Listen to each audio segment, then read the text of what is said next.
Welcome once again to Farm Tech Garden channel, and I come here today with the update after 6 months of those sandal plants that I had planted, and I had posted a video regarding this earlier. So please go and watch that video, and then so you can relate here. Also, I don't see many subscribers for the hard work I do besides job and my other duties. I make videos in the weekends and then take a lot of pain to edit this. So kindly please subscribe so that I feel good and I can come out. This is the video I was telling about. So update on this video. Yeah, there are lots of learning points from this plantation, and I would like to share with you today. Please listen carefully. This is the growth is quite okay, around 3 feet maybe. The leaves are eaten away by some insects. The primary host plant of tuordal has outgrown it like anything, and the permanent host plant of neem also is quite growing well. See, the height is maybe up to my thigh.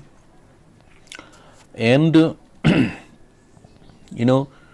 many have told me that you have maintained a good farm, clean, and but believe me, I used to use herbicides to clean these grasses and growth of plants and so on.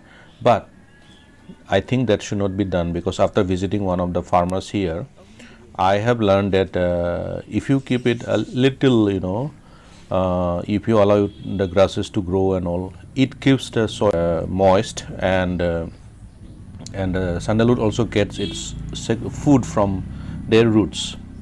See, like here we have planted the lal mehendi, which is giving it food, and the soil here, I was telling you, should be moist. You see, moist here because there was rain last 2 days back, so that's why. But after that it will dry. My land here is very dry, and which is not good for the growth of the sandalwood. But if your land is moist but not soggy, your sandalwood will grow like anything. For that you have to go back and visit that video which I have posted last. Meet the sandalwood farmer of Assam.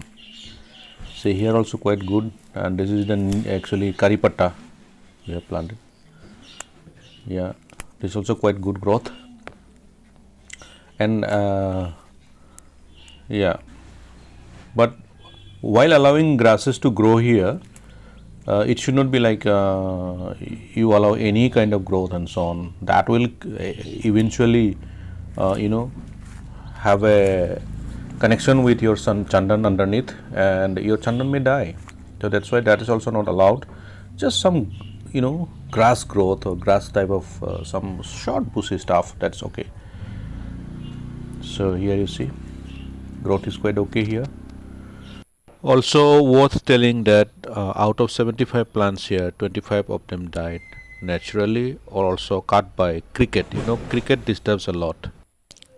So we replanted in July, August, also in September.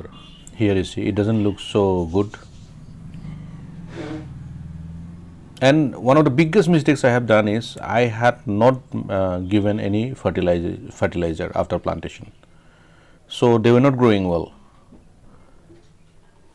Then we realized, and someone told me also, and then we have started putting cow dung manure here. In the month of August we had started putting, and as a result I can see more dark green and this growth here. And if you see here, last arrow that was trying to show is that the temporary host died, but still the Chandan is growing well. So we have put lal mehendi nearby, and the permanent host plant is also there. Now let me take you to the second plot, which is near a paddy field. As you remember, we had raised some land from here. See, we have dug up and put up here so that there is no water soaking. But the very first plant I show you here is dead. You see, no leaves, nothing. I don't know what is happening. And there was also cow dung manure applied to this. Even this plant is not there. Okay, so I'll replant today itself. We will replant here. There is still season to replant. Here also very poor growth. This is the third one. Okay. Yeah, and this one, the fourth one, beautiful growth, beautiful. Same land, just little bit of distance. I don't know what's happening. I'll find out eventually what's happening, but till now I have not used any insecticide, anything like that.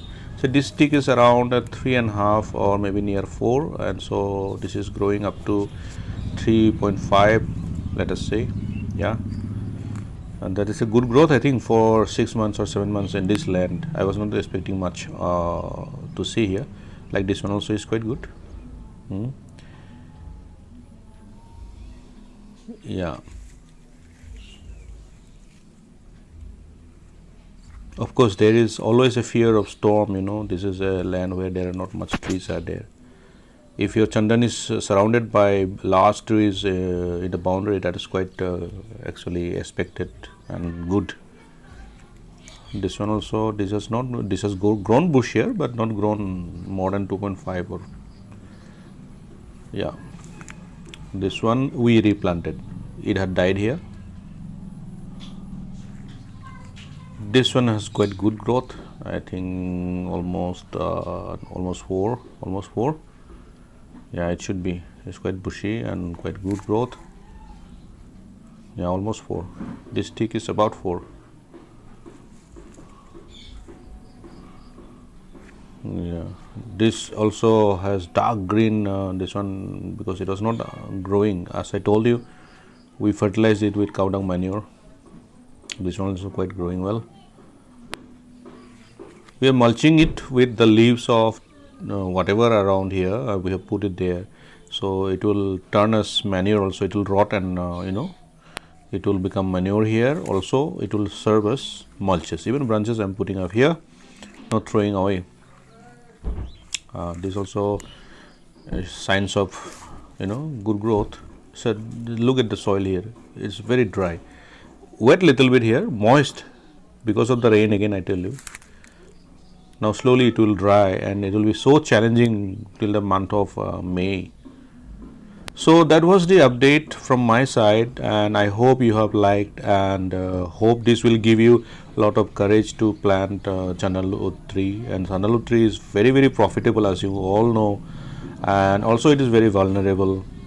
But even then, if you plant 100 plants and then if you manage to raise 50 plants, I think that is good enough, because in my own area here, people are selling it for 1.5-2 lakhs of rupees per plant. Please show your love and support for the videos I make by subscribing and putting likes. Also please comment. I'll come up with answers in another video for all your queries. Thank you so much. Bye bye.